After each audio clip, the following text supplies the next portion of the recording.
For hundreds of years, people around the world have told stories about creatures that drink blood and live in the dark. They are called vampires, and their legend refuses to die. But where did these stories come from? And why do so many people still believe in them today? Long time ago, before modern science, people didn't understand how diseases worked. When people got sick or died suddenly, they often blamed the dead. They believed that some people came back from the grave at night to drink the blood of the living. They are very strong and very fast. They can heal quickly if they get hurt. In some stories, they can turn into a bear or a wolf. They can also control people's minds. That's why many people can't run away when a vampire comes close. Vampires usually sleep during the day and wake up at night. Sunlight is very bad for them. It can hurt them or even kill them. They're also afraid of garlic, crosses, and holy water. And here's something very strange about them. They can't enter a house unless someone invites them in. Vampires are not just monsters, they're also symbols. They show our fears of dark, of death, of being alone.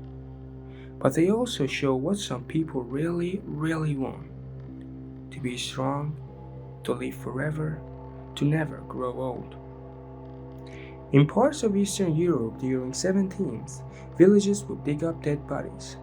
If a body looked too fresh, with red lips, bloated belly, or blood around the mouth, they believed it was a vampire. So they did what they thought was necessary. They drove wooden stakes through the heart. They cut off heads. They even burned the bodies. They were terrified, and they truly believed they were protecting their families. But now it is time for science to find some real facts about vampires. Today, scientists believe that some vampire stories came from real diseases.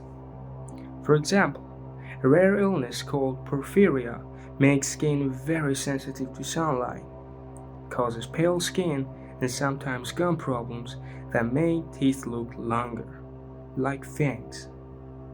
Another disease, rabies, can cause people to act wild, fear water and light, and even bite others. Also, when bodies decompose, they can swell, grow dark around the mouth, and look scary, even if the person has been dead for days. Back then, people didn't know about these things. So, when they saw a strange-looking corpse, they assumed it was a vampire. But stories about vampire-like creatures exist all over the world, not just in Europe. In China, one creature named Jiangxi have similar stories. In the Philippines, people told some stories about a creature who flies at night looking for hearts to eat. Also in Africa, this creature has been described with iron teeth. It's strange how so many different cultures have similar stories. Could they all be wrong? Or there is something? Today, vampires are everywhere, in movies, TV shows, books, and games.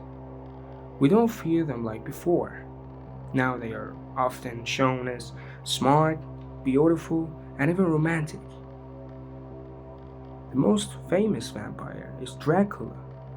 He's a character from a book written in 1897 by Bram Stoker. Dracula lives in a dark castle. He is rich, smart, and very dangerous. He drinks people's blood to live forever. But deep inside, the vampire story is still something dark. Many people say vampires are just stories, old superstitions, and fear of the unknown. And maybe they're right. But even today, in dark corners of the world, there are still those who swear they have seen a shadow with shining fangs, and something that stared deep into thy soul with red, glowing eyes.